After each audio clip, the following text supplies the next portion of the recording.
नमस्कार, मी मनीषा जयप्रकाश। आपण पाहत आहात लोकसंदेश न्यूज। पाहूया आजच्या सविस्तर घडामोडी। पुणे शहरातील एकबोटे कॉलनी येथे शत्रुंजय दर्शन सोसायटीमध्ये पर्युषण पर्व उत्साहात संपन्न आणि या उत्सवाबाबत बोलताना येथील ट्रस्टी यांनी सांगितलं की 4 महिन्याचा चातुर्मास हा श्री प्रवचनकार पूज्य मुनिराज श्री नंदीभूषण विजयजी महाराज साहेब आणि साधू साध्वीजी अधिष्ठाना निश्राम मधला चातुर्मास हा आम्हाला बरंच काही शिकवून गेला आहे आणि 2024चा अनुभव तर आमच्या शत्रुंजय दर्शन सोसायटी आणि आजूबाजूच्या राहणाऱ्यांना एक मोलाचं ज्ञान देणारा इतिहास घडवला आहे। या सोसायटीमधील तब्बल 70 ते 80 लोकांनी मुनिराज श्री नंदीभूषण विजयजी महाराज साहेब यांच्या सान्निध्यात कठोर उपवासाची तपस्या पार पाडली आणि म्हणूनच येथील संघ आणि ट्रस्टी आज एवढे आराधक होते। त्याचा आज येथील सोसायटीमध्ये बहुमान आणि मिरवणूक काढून त्यांची अनुमोदना केली आहे। या चातुर्मास पर्वमध्ये प्रवचन, लहान मुलांचं शिबिर आणि इतर प्रकारे विविध उपक्रम राबवण्यात आले।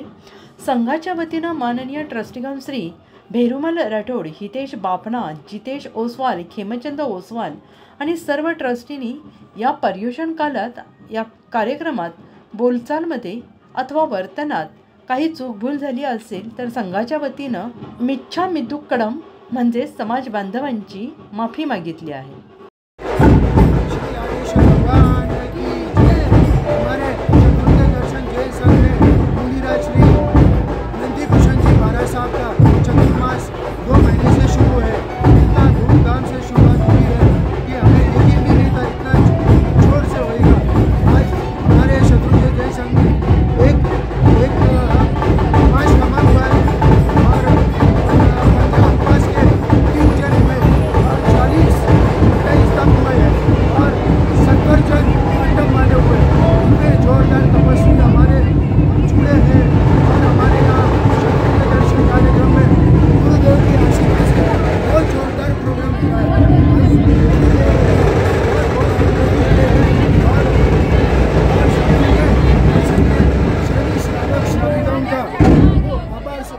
आभार व्यक्त करते हैं।